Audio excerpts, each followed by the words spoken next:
السلام علیکم دوستو جیسا کہ آپ جانتے ہی ہیں کہ امام حسین رضی اللہ تعالیٰ عنہ اپنے ساتھیوں سمیت مکہ سے نکل کر راستے میں ہونے والے معاملات کا سامنا کرتے ہوئے کربلا کی سرزمین پر پہنچے۔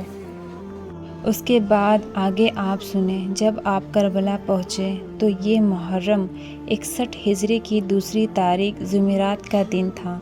دشمنوں کی فوج 22,000 تھی اور امام حسین رضی اللہ تعالیٰ عنہ اپنے ساتھیوں سمیت 82 لوگ تھے۔ اسی لیے لڑائی وغیرہ کے سامان بھی آپ کے پاس نہیں تھے۔ جس چٹیل میدان میں ان لوگوں نے آپ کو رکنے کے لیے مجبور کیا تھا، وہاں سے کچھ دوری پر نہر فرات تھا، جس کا پانی جانور کتے وغیرہ پیا کرتے تھے، یہاں تک کہ اس پانی میں سور بھی لوٹتے تھے، لیکن دشمن فوج نے اس پر پہرا لگا دیا اور وہاں کا ایک قطرہ پانی بھی لینے سے منع کر دیا۔ اب پانی بند کرنے کے بعد دشمنوں نے حضرت امام حسین رضی اللہ تعالیٰ عنہ سے پوچھا کہ آپ یہاں کیوں آئے ہیں؟ حضرت امام حسین رضی اللہ تعالیٰ عنہ نے فرمایا کہ تم لوگوں نے مجھے خطوط لکھ کر بلایا ہے۔ لوگوں نے کہا، کیا خط؟ ہم نے تو کوئی خط نہیں لکھا۔ امام حسین رضی اللہ تعالیٰ عنہ نے خطوں کو ان کے سامنے الٹ دیا اور فرمایا، یہ خط کس نے لکھے ہیں؟ تم نے ہمیں یہاں نہیں بلایا تو میں اپنے ساتھیوں سمیت چلا جاؤں گا۔ ان لوگوں نے کہا، نہیں، تم یزید کی بیعت کر لو اور پھر چلے جاؤ، تمہیں کوئی کچھ نہیں کرے گا۔ جن میں بیویاں اور بچے بھی تھے، جبکہ آپ جنگ کے ارادے سے نہیں آئے تھے۔ تو حضرت امام حسین رضی اللہ تعالیٰ عنہ نے فرمایا، یہ کبھی نہیں ہو سکتا۔ رات ہوئی تو امام حسین رضی اللہ تعالیٰ عنہ نے فرمایا کہ رات بھر ہمیں عبادت کر لینے دو۔ تو ان لوگوں نے آپ کی بات مان لی۔ رات بھر عبادت کرنے کے بعد آپ نے دعا فرمائی اور دعا کے بعد آپ نے اپنے ساتھیوں سے کہا، اے لوگو، کل ہماری شہادت ہو جائے گی۔ یہ لوگ میرے خون کے پیاسے ہیں، مجھے قتل کر دیں گے، اس کے بعد کسی کو تکلیف نہیں پہنچائیں گے۔ اے لوگو، تم لوگوں پر میرا کوئی دباؤ نہیں ہے، تم لوگ چلے جاؤ، مجھے تم سے کوئی شکایت نہیں ہوگی۔ لیکن آپ کے ساتھیوں نے آپ سے کہا کہ آپ کے بغیر آپ کو چھوڑ کر ہم یہاں سے چلے جائیں، یہ ہرگز نہیں ہو سکتا۔ آخری سانس تک ہم آپ کا ساتھ نہیں چھوڑیں گے۔ رات ختم ہوئی اور 10ویں محرم کی قیامت جیسی صبح ہوئی۔ حضرت امام حسین رضی اللہ تعالیٰ عنہ نے اپنے ساتھیوں کے ساتھ فجر کی نماز ادا کی۔ حضرت امام حسین، ان کے اہل بیت اور تمام ساتھی 3 دن کے بھوکے پیاسے ہیں۔ ایک لقمہ بھی کسی کے حلق سے نیچے نہیں اترا اور نہ ایک قطرہ پانی کسی کو پینے کو ملا۔ ایسے لوگوں پر ظلم کے پہاڑ توڑنے کے لیے 22,000 کا لشکر موجود تھا۔ جنگ کا نگارہ بجا دیا گیا۔ امام حسین رضی اللہ تعالیٰ عنہ کو مہمان بنا کر بلانے والے آپ کے جان کے دشمن بن گئے۔ حضرت امام حسین رضی اللہ تعالیٰ عنہ جنگ کے میدان میں تشریف لے گئے اور ان لوگوں سے حمد و سلام کے بعد آپ نے فرمایا، اے لوگو، میرے خاندان پر غور کرو کہ میں کون ہوں، پھر اپنے گریبان میں منہ ڈال کر سوچو کہ تمہارے لیے کیا میرا خون بہانا جائز ہے؟ کیا میں تمہارے نبی کا نواسہ نہیں ہوں؟ کیا میں ان کے چچا زاد بھائی علی کا بیٹا نہیں ہوں، جو 8-10 سال کی عمر میں ایمان لائے؟ شہیدہ شہداء حضرت حمزہ میرے باپ کے چچا اور جعفر طیار خود میرے ہی چچا نہیں تھے؟ کیا تم میں سے کسی نے یہ نہیں سنا ہے کہ رسول اکرم صلی اللہ تعالیٰ علیہ وسلم سے میرے اور میرے بھائی کے بارے میں فرمایا ہے کہ یہ دونوں جنتی جوانوں کے سردار ہیں؟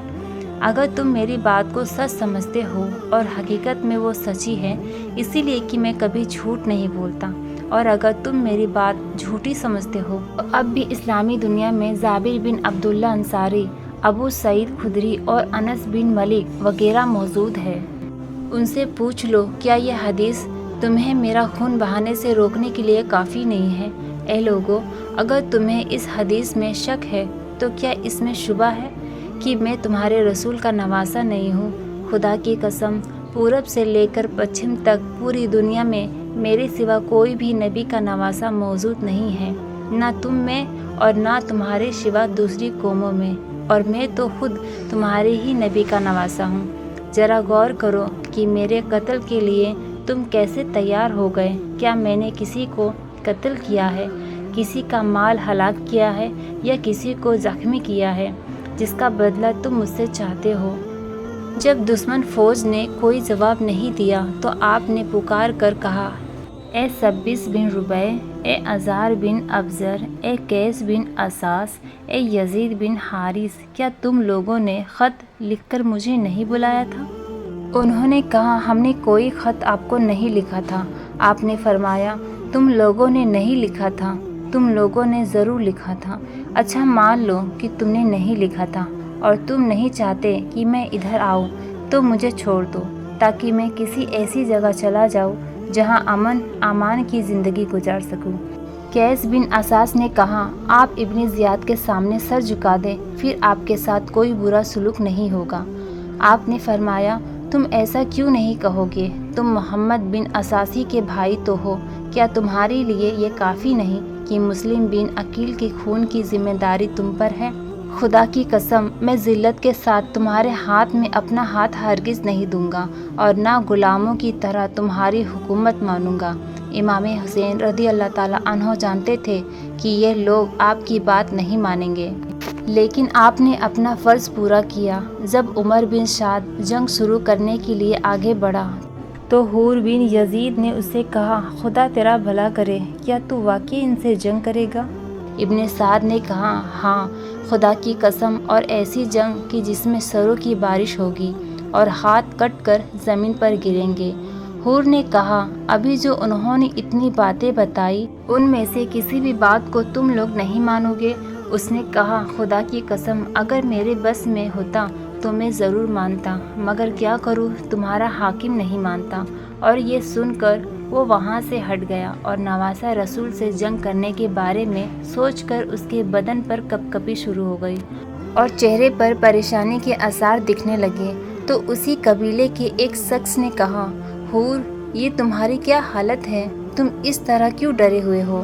مجھے تو جب بھی پوچھا جاتا کہ غفا میں سب سے زیادہ بہادر کون ہے تو میں تمہارے سوا کسی کا نام نہیں لیتا، مگر اس وقت تمہاری عجیب حالت دیکھ رہا ہوں۔ آخر اس کی وجہ کیا ہے؟ حور نے کہا، یہ نواسہ رسول سے جنگ ہے، اپنی آخرت سے جنگ ہے۔ میں اس وقت جنت اور دوزخ کے بیچ میں کھڑا ہوں، مگر میں جنت کو کسی چیز کے بدلے نہیں چھوڑوں گا، چاہے میرا جسم ٹکڑے ٹکڑے کر کے آگ میں جلا دیا جائے۔ یہ کہتے ہوئے اس نے اپنے گھوڑے کو ایڑ لگائی اور امام حسین رضی اللہ تعالیٰ عنہ کی خدمت میں پہنچ گیا اور عرض کرنے لگا، میری جان آپ پر قربان، میں وہی گنہگار ہوں جس نے آپ کو واپس جانے سے روکا، راستے میں آپ کے ساتھ ساتھ رہا اور اس جگہ رکنے پر آپ کو مجبور کیا۔ قسم ہے اس خدا پاک کی جس کے سوا کوئی معبود نہیں، میں یہ ہرگز نہیں سمجھتا تھا کہ آپ کی ایک بھی باتوں کو یہ لوگ نہیں مانیں گے اور نوبت یہاں تک پہنچ جائے گی۔ واللہ اگر مجھے معلوم ہوتا کہ یہ لوگ آپ کی بات قبول نہیں کریں گے تو میں ہرگز ان کا ساتھ نہ دیتا۔ اب میں اپنے کیے پر شرمندہ ہوں، خدا کی بارگاہ میں توبہ کرتا ہوں اور اپنی جان آپ کی قدموں میں قربان کرنے کے لیے حاضر ہوں۔ کیا اس طرح میری توبہ قبول ہو جائے گی؟ حضرت امام حسین رضی اللہ تعالیٰ عنہ نے فرمایا، ہاں، اللہ تعالیٰ تمہاری توبہ قبول فرمائے گا اور تمہیں بخش دے گا۔ مبارک ہو، انشاءاللہ تعالیٰ دنیا اور آخرت میں حور آزاد ہو، گھوڑے سے اترو۔ تو حور نے عرض کیا، آپ کی مدد کے لیے میرا گھوڑے پر رہنا اترنے سے بہتر ہے، اب میں آخری وقت میں شہید ہو کر گھوڑے سے اتروں گا۔ حضرت امام حسین رضی اللہ تعالیٰ عنہ نے فرمایا، اچھا، جو تمہاری جی چاہے وہی کرو، خدا تعالیٰ تم پر رحم فرمائے۔ حضرت امام حسین رضی اللہ تعالیٰ عنہ سے اپنی خطا، اپنی غلطیوں کو معاف کرانے کے بعد حور فوراً میدان میں آ گیا اور پہلے نرم انداز میں خفیوں سے کہا، اے لوگو، حسین 3 باتیں جو پیش کرتے ہیں ان میں سے تم کسی ایک کو کیوں نہیں مان لیتے تاکہ اللہ تعالیٰ تم کو ان کے ساتھ جنگ میں مبتلا ہونے سے بچا لے۔ خفیوں نے کہا، ہمارے ساتھ عمر بن سعد موجود ہے، ان سے بات کرو۔ ابن سعد نے کہا، اگر مجھے اختیار ہوتا تو میں ضرور مان لیتا۔ یہ سن کر حور کو غصہ آ گیا اور کہا، اے کوفہ والو، خدا تعالیٰ تم کو غارت کرے کہ تم نے نواسہ رسول کو بلایا اور جب وہ آ گئے تو تم نے انہیں دشمن کے حوالے کر دیا۔ تم کہتے تھے کہ ہم ان پر اپنی جان قربان کریں گے اور اب قتل کرنے کے لیے انہی پر حملہ کر رہے ہو۔ ان کو تم نے گرفتار کرا لیا اور چاروں طرف سے ان کو گھیر لیا۔ تم نے ان کو خدا کی لمبی چوڑی زمین میں جدھر امن اور سکون کا راستہ پائے ادھر جانے سے روک دیا، اور اب وہ تمہارے ہاتھ میں قیدی کی طرح ہو گئے ہیں۔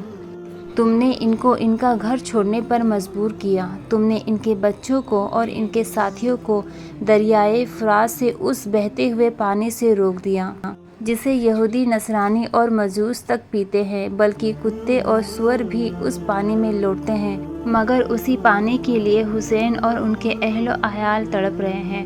تم نے رسول اکرم صلی اللہ تعالی علیہ وسلم کے بعد ان کی اولاد کے ساتھ کیسا برا سلوک کیا ہے۔ اگر آج تم ابھی اسی وقت توبہ نہیں کرو گے اور اپنے ارادے سے باز نہیں آؤ گے تو قیامت کے دن خدا تعالیٰ تمہیں بھی پیاس سے تڑپائے گا۔ کوفیوں کے پاس کیونکہ ان باتوں کا کوئی جواب نہیں تھا، اس لیے وہ حور پر تیر برسانے لگے۔ حور نے یہ دیکھ کر تقریر بند کر دی، اور کیونکہ ابھی جنگ پوری طرح شروع نہیں ہوئی تھی اسی لیے وہ واپس آ کر امام حسین رضی اللہ تعالیٰ عنہ کے سامنے کھڑے ہو گئے۔ حور کے واپس آنے کے بعد عمر بن سعد نے فوج کو آگے بڑھایا۔ ابن سعد نے کمان میں تیر لگا کر حسینی لشکر کی طرف پھینکا اور اپنی فوج سے پکار کر کہا، گواہ رہنا کہ سب سے پہلی تیر میں نے ہی مارا ہے۔ اس کی باتوں کو سن کر اس کے لشکر میں جوش و خروش پیدا ہو گیا اور وہ لوگ بھی تیر برسانے لگے۔ اس طرح جنگ شروع ہو گئی اور اب دونوں طرف کے سپاہی نکل نکل کر اپنی بہادری کا جوہر دکھانے لگے۔ سب سے پہلے یسار اور سلیم جو یزید اور ابن زیاد کے آزاد کردار غلام تھے، کوفیوں کی طرف سے نکل کر میدان میں آئے اور مقابلے کے لیے بلایا۔ حضرت امام حسین رضی اللہ تعالیٰ عنہ کے دو جانشین ساتھی حبیب بن مظاہر اور بریر بن عزیر اٹھ کھڑے ہوئے، مگر امام حسین رضی اللہ تعالیٰ عنہ نے ان کو روک دیا۔ یہ دیکھ کر عبداللہ بن عمیر کلبی جو اپنی بیوی ام وہب کے ساتھ امام کی مدد کے لیے کربلا میں آ گئے تھے اور جنگ کی اجازت مانگی، حضرت نے سر سے پیر تک ان پر نگاہ ڈالی اور فرمایا، اگر تمہارا دل چاہتا ہے تو جاؤ۔ یہ اکیلے دونوں سے مقابلہ کرنے گئے تو ان لوگوں نے پوچھا، تم کون ہو؟ عبداللہ نے اپنا نام اور خاندان بتایا۔ انہوں نے کہا، ہم تمہیں نہیں جانتے، ہمارے مقابلے میں زہیر بن کین، حبیب بن مظاہر یا بریر بن زہیر کو آنا چاہیے تھا۔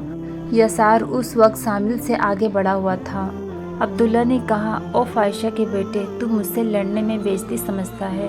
یہ کہتے ہوئے یسار پر حملہ کیا اور تلوار کی ایسی ضرب لگائی کہ وہ ایک ہی بار میں ٹھنڈا ہو گیا، اور سالم نے ایک دم جھپٹ کر حملہ کر دیا۔ عبداللہ نے اس کی تلوار کو بائیں ہاتھ پر روکا، انگلیاں کٹ گئی، مگر داہنے ہاتھ سے اس پر ایسا وار کیا کہ اسے بھی ڈھیر کر دیا، اور جوش میں آ کر شعر پڑھنے لگے، جس کا مطلب ہے کہ اگر مجھے نہیں پہچانتے ہو تو پہچان لو، میں خاندان کلب ایک فرزند ہوں، میں بڑی طاقت والا ہوں اور مصیبت کے وقت پیچھے ہٹنے والوں میں سے نہیں ہوں۔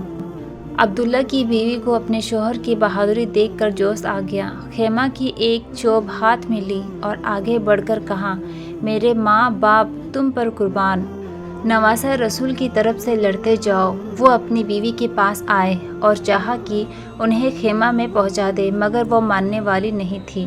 عبداللہ کے ایک ہاتھ میں تلوار تھی جس سے دشمن کا خون ٹپک رہا تھا، اور دوسرے ہاتھ کی انگلیاں کٹ گئی تھی جن سے خون بہہ رہا تھا۔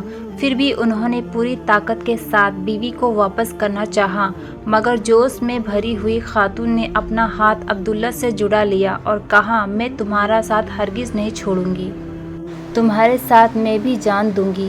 امام حسین رضی اللہ تعالیٰ عنہ نے آواز دی، خدا تعالیٰ تم دونوں کو اہل بیت رسالت کی طرف سے جزائے خیر عطا فرمائے۔ بیوی تم واپس چلی آؤ اور تم پر جنگ واجب نہیں ہے۔ امام حسین رضی اللہ تعالیٰ عنہ کا حکم کو سن کر وہ واپس آ گئی۔ دشمنوں کے لشکر میں سے ایک شخص گھوڑا کداتا ہوا سامنے آیا جس کا نام ملک بن عروہ تھا۔ جب اس نے دیکھا کہ امام حسین رضی اللہ تعالیٰ عنہ کی لشکر کے آس پاس گڈھوں میں آگ جل رہی ہے اور شعلے بلند ہو رہے ہیں اور اس طریقے سے خیمہ والوں کی حفاظت کی جا رہی ہے، تو اس گستاخ بدباطن نے حضرت امام حسین رضی اللہ تعالیٰ عنہ سے کہا، اے حسین، تم نے وہاں کی آگ سے پہلے یہیں آگ لگا لی ہے۔ امام حسین رضی اللہ تعالیٰ عنہ نے فرمایا، اے خدا کا دشمن، تو جھوٹا ہے، تو یہ سوچ رہا ہے کہ میں دوزخ میں جاؤں گا۔ حضرت مسلم بن اوزا کو اس بدبخت کا یہ جملہ بہت ناگوارا ہوا۔ انہوں نے حضرت امام حسین سے اس بد زبان کے منہ پر تیر مارنے کی اجازت چاہی۔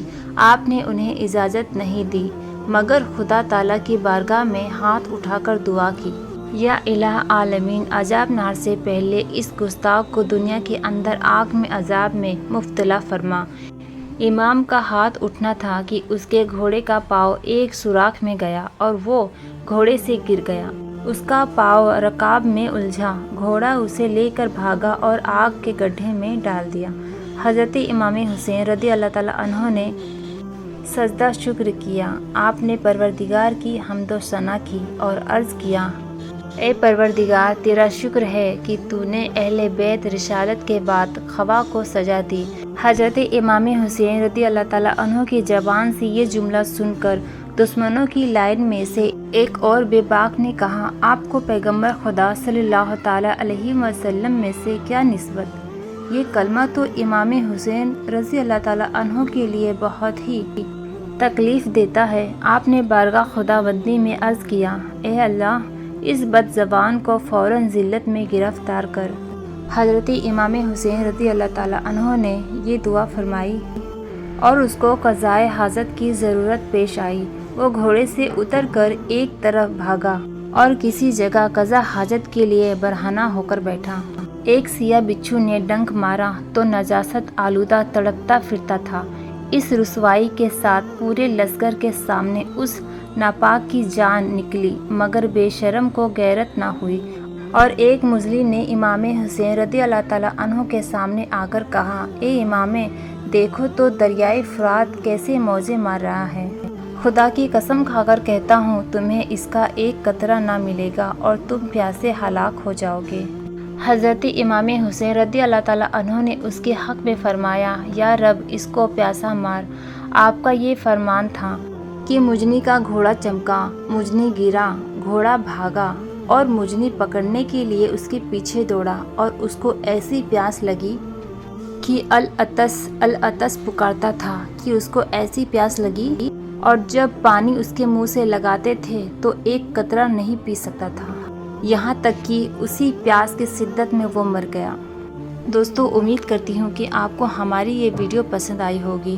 اس کی آگے کی کہانی دوستو ہم آنے والی ویڈیو میں ہم آپ کو بتائیں گے، تو آپ سے گزارش ہے کہ ہماری ویڈیو کو پورا دیکھیں اور بنا اسکپ کیے دیکھیں، تبھی آپ کو یہ ویڈیو سمجھ میں آئے گی۔ اللہ حافظ۔